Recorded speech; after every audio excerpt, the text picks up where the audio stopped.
Le coup de tocsin.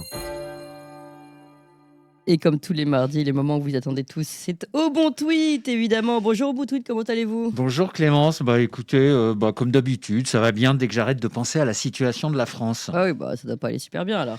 Si, aujourd'hui ça va, je crois qu'on a touché le fond, donc normalement on devrait arrêter de descendre, et puis ça c'est plutôt une bonne nouvelle. Et en plus j'aime beaucoup les nouveaux bureaux de Toxin, je peux décrire pour nos auditeurs? Ah oui, bah ok, allez-y.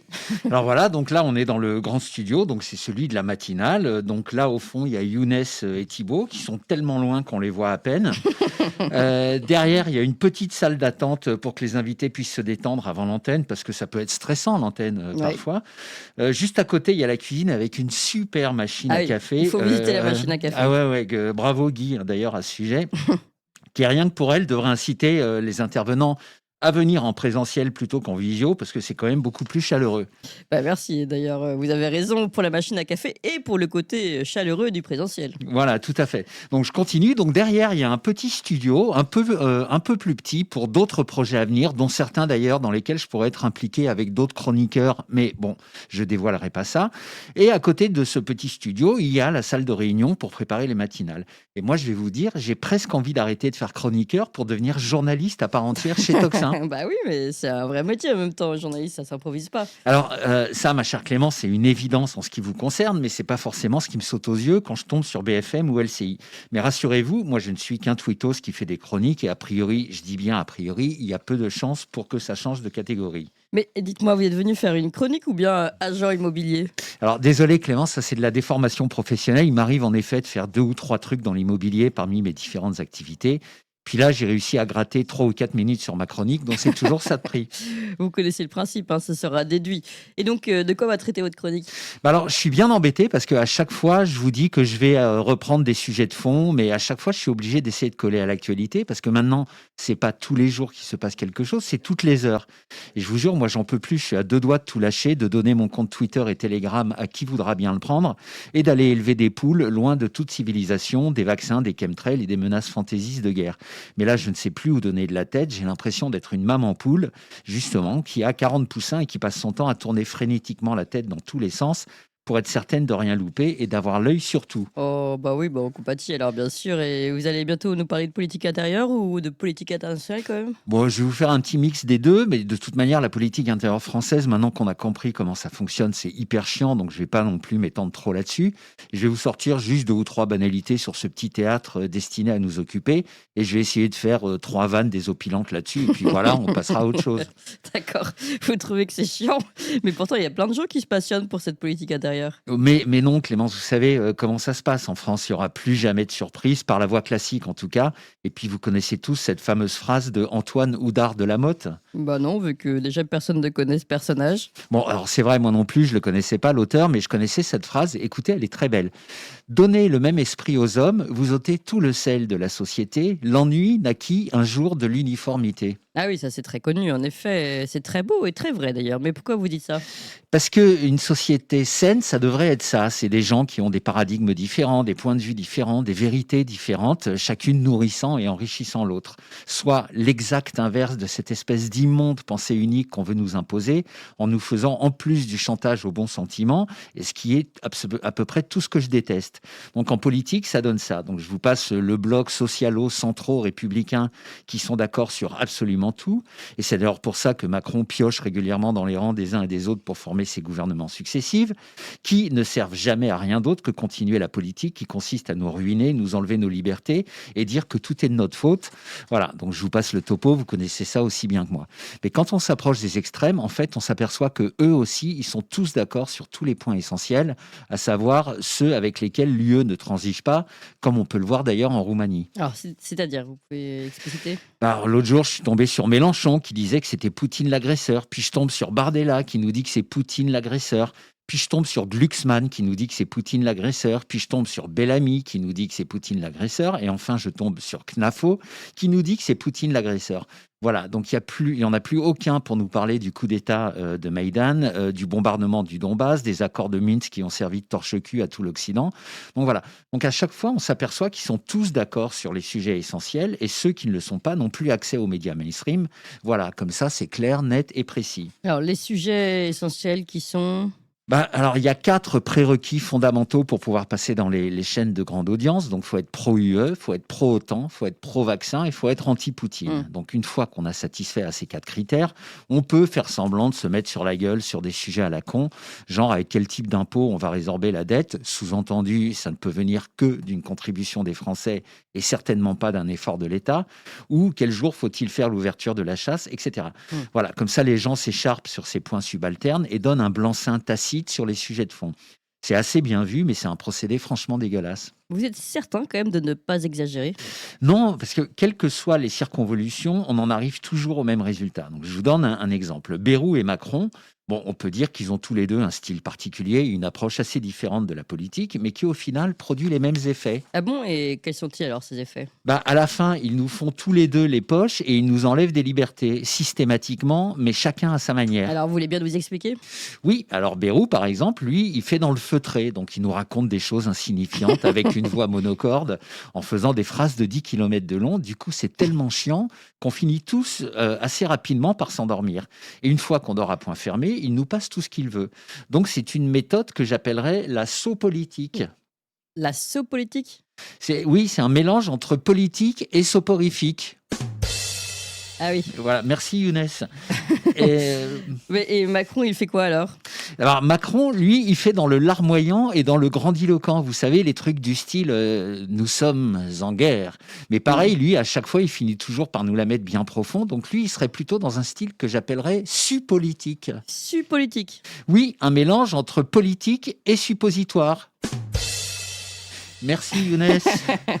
Bravo en tout cas pour vos effets sonores.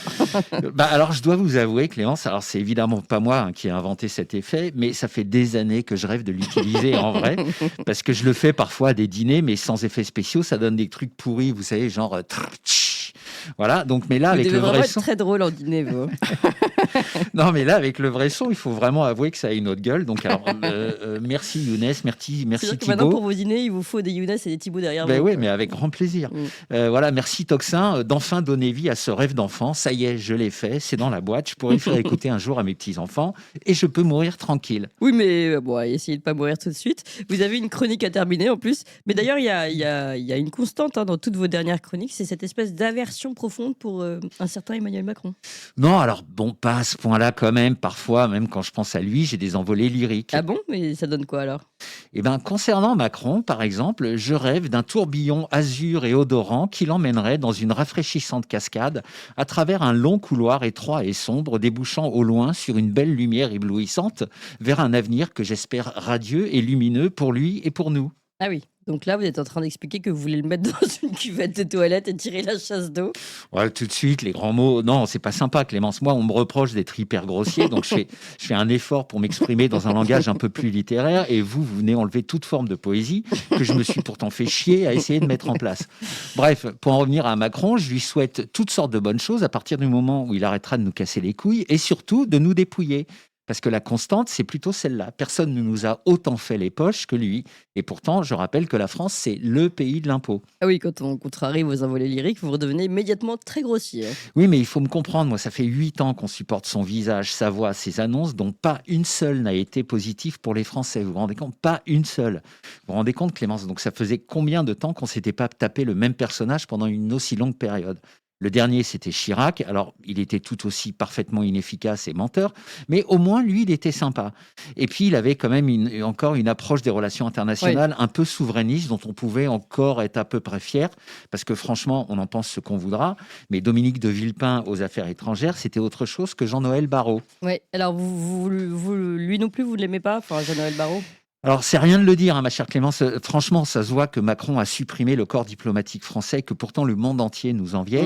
Donc, du coup, maintenant, on n'a plus aucune subtilité dans la politique internationale française. Et j'ai rarement vu une telle médiocrité dans l'argumentation.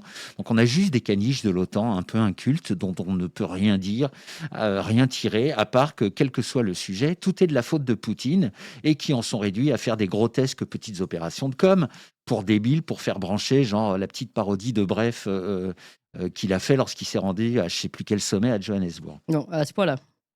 C'est tellement navrant que ça en devient presque rigolo. Donc l'autre jour, on a quand même eu la porte-parole du gouvernement, Sophie Prima, qui nous disait que comme Samuel Paty a été assassiné par un Tchétchène, si ça se trouve, c'était un coup de Poutine. Donc là, on est au-delà de l'abject. Bref, on est dans le grand n'importe quoi, en roue libre et sans frein. Et moi, vous me connaissez, Clémence, plus c'est dramatique, plus j'essaie de rendre le truc ludique. Donc j'ai eu une idée. Tiens donc, et laquelle? Alors j'ai inventé le concept de chanson participative sur X. Ah bon? Alors vous pouvez nous expliquer ça? Alors, il faut un peu de contexte. Alors, moi, je dois absolument soigner mon image parce qu'en effet, sur X, je passe mon temps à me faire traiter de facho-poutiniste d'extrême droite, ce qui ne veut rien dire, mais j'ai pas non plus forcément affaire à des flèches, donc je fais avec. Mais du coup, je me suis dit que faire un truc participatif, c'est très de gauche, vous savez, comme concept. Oui. Et comme ça allait adoucir la perception qu'on a de moi, afin que les gens comprennent que non, mon passe-temps favori ne consiste pas à massacrer des petits hamsters à coups de marteau en hurlant des chants allemands. Et donc, D'accord. j'ai commencé à écrire les paroles d'une chanson qui s'appelle C'est la faute à Poutine. Et j'ai demandé à mes followers de la compléter et de la terminer. Alors ça donne quoi? Alors voici les premières paroles que j'ai écrites. Bon voilà. J'ai fait tomber ma tartine, c'est la faute à Poutine. J'ai marché sur des épines, c'est la faute à Poutine. Elle est partie ma copine, c'est la faute à Poutine. Il y a plus de cocaïne, c'est la faute à Poutine. Tant pis, je prends de la farine, c'est la faute à Poutine. Donc comme vous le voyez, on est sur de la rime riche. Ah oui, là c'est très riche. Donc voilà, donc j'ai lancé ça et mes followers ont complété avec plein de choses très amusantes. Et d'ailleurs, je les en remercie et je les embrasse. Alors vous pouvez nous donner un exemple? Alors, je peux pas tout vous dire parce que j'en ai pour la journée, mais en voici quelques-unes. Il y a plus de frites à la cantine, c'est la faute à Poutine. Les trous dans ma tartine, c'est la faute à Poutine. J'ai oublié mon code PIN, c'est la faute à Poutine. Ma femme n'est pas câline, c'est la faute à Poutine, etc., etc. Donc après, il y a des trucs beaucoup plus discutables dont je laisse la responsabilité à leurs auteurs et dont je me désolidarise totalement. Oula, Clémence, je préfère redoute le pire, préciser. mais vous pouvez nous dire quand même. Non, mais c'est des trucs d'un goût douteux, genre voilà, Jean-Michel a une grosse pine, c'est la faute à Poutine. Ah oui. Alors voilà, moi vous vous faites dire des choses, franchement, je vous jure, c'est pas raisonnable. Enfin bref, ne nous étalons pas là-dessus. Moi, ce que je vais faire, c'est une compilation de tout ça. Je vais composer un truc vite fait à la guitare, un truc, vous savez, genre Manu Chao. Ah oui, en plus vous savez chanter. Mais tout oui, ça. bah ouais, attends, ça rigole pas. Et puis je vais aller chanter ça dans le métro avec toute la matière que j'ai. J'ai de quoi tenir toute la journée. Vous allez voir, ça va être vite vu cette histoire. Oui, mais vous allez lasser les gens, non? Bah non, parce que dans le métro, les gens passent, donc ils s'arrêtent 1 ou 2 minutes, juste histoire de me donner un peu d'argent, et ensuite ils vont vaquer à leurs occupations, et d'autres prennent leur place. Vous voyez, j'ai pensé à tout. Et alors si la police vous arrête? Et ben, je leur dirais que j'ai fait une chanson pour dénoncer les agissements de Poutine. Alors, avec un peu de bol, ils verront pas le second degré. Je vous dis, j'ai pensé à tout. Bon, et sinon, qu'avez-vous d'autre dans l'actualité? Bah alors, désolé, mais je suis obligé d'en parler. Il y a des rebondissements dans l'affaire Brigitte. Ah bon? Mais que s'est-il passé? Alors, il y a Tucker Carlson qui a repris l'affaire. Alors, pour ceux qui connaissent pas, Tucker Carlson, c'est Candace Owens, puissance 10. Ouais. Donc, à lui seul, il fait plus d'audience que CNN, MSNBC et Fox réunis. Ouais. Donc, ça commence à devenir chaud patate, cette Ouais, histoire. ouais. Et comme on l'avait prévu, la France sera le dernier pays à en parler parce que là, c'est en train de partir en roue arrière un peu partout dans le monde. Du coup, ça m'a inspiré un tweet avec des références culturelles universelles. Ah bon? Lequel tweet? Alors, si on peut voir l'image à l'écran, donc le tweet, voilà. Nous sommes en 2025 après Jésus-Christ. Le monde entier est au courant de l'affaire Brigitte Macron. Le monde entier? Non. Un petit pays résiste encore et toujours aux révélations grâce au barrage efficace de sa presse mainstream aux ordres. Et la vie est difficile pour Natacha Rome, Xavier Poussardom, Candace Owens et Tucker Carlson. Alors là, je fais un petit aparté afin de souligner le désopilant parallèle entre les camps retranchés romains de la BD originale et l'évocation, avec des noms romanisés, des principaux protagonistes de l'affaire. Oui, alors on avait compris. Hein. C'est effectivement désopilant. Voilà, voilà. Un dernier sujet peut-être? Oui, alors en ce moment, je suis en pleine phase de créativité. Donc, immédiatement après ma chanson sur Poutine, j'ai une nouvelle idée très intéressante. Alors, c'est quoi? Vous pouvez nous en parler? Oui, bien sûr. Alors, pour commencer, rendons à César ce qui appartient à César. Je Décidément. précise que j'ai eu cette idée suite à la remarquable intervention de mon amie Amélie Ismaili chez vous, qui en plus a dit des choses très gentilles sur moi. Donc, je la remercie encore. Gros bisous, Amélie. Et alors, c'est quoi cette idée? Eh ben, tout le monde connaît le site Conspiracy Watch. Oui. C'est un site qui traque tout ce qu'ils appellent les discours et les personnes complotistes. Donc, ils font plein d'articles sur le sujet, plein de petites fiches sur plein de gens. On y retrouve d'ailleurs tous mes potes.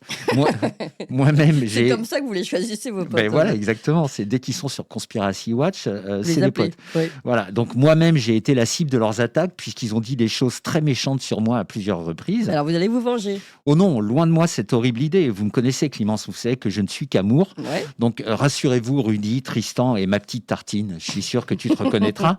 Je ne dirai pas de mal de vous. Je considère au contraire que toutes les opinions doivent pouvoir s'exprimer dans une démocratie saine et que la pluralité des discours est la meilleure chose qui puisse arriver à l'intelligence humaine, avide d'échanges, de partage et d'arguments contradictoires. Donc, je vous renvoie à ma petite phrase de tout à l'heure. Vous savez, l'ennui naquit de l'uniformité. Alors, où vous voulez en venir? Et ben, leur site m'a donné l'idée de faire l'exact inverse. C'est-à-dire? Eh ben, je vais faire un site dans lequel je vais répertorier tous les discours foireux, pseudo-scientifiques qu'on a pu nous raconter afin d'expliquer certaines choses que notre intelligence devrait normalement rejeter en bloc. Vous voulez nous donner quelques exemples comme ça? Oui, alors un ou deux rapidement parce qu'on est à la fin de la chronique. Oui. Mais bon, par exemple, le 11 septembre, on nous a dit que la raison pour laquelle, vous savez, les immeubles se sont écroulés aussi rapidement, c'est parce que le poids de chaque étage faisait tomber l'étage du dessous et ainsi de suite, provoquant une accélération de la chute. Bon, bah ça, par exemple, c'est une débilité profonde et une insulte aux lois de la physique. La seule raison pour laquelle un immeuble s'écroule à la vitesse de la chute libre, c'est soit en cas de démolition contrôlée, soit en cas de pulvérisation. Mais là, on est sur du complotisme 12e dan. Ou bien quand on vous explique que les vaccins ne marchent que si tout le monde les prend, ou qu'il faut en prendre pour protéger les autres. Donc là aussi, on vous prend pour des cons. Un vaccin, ça protège ceux qui les prennent, et on peut même d'ailleurs se demander si ça protège tout court. Donc ça, par exemple, c'est niveau complotiste, ceinture marron à peu près. Vous direz qu'il y aura plusieurs explications pour chaque sujet? Oui, alors tout à fait. Alors, ça se présentera sous forme d'abécédaire, et suivant les différentes explications, on mettra aussi quel niveau de complotiste on se situe. Donc de ceinture blanche à ceinture noire, 12e dan. Alors la ceinture blanche, par exemple, de complotisme, ça fait quoi, par exemple?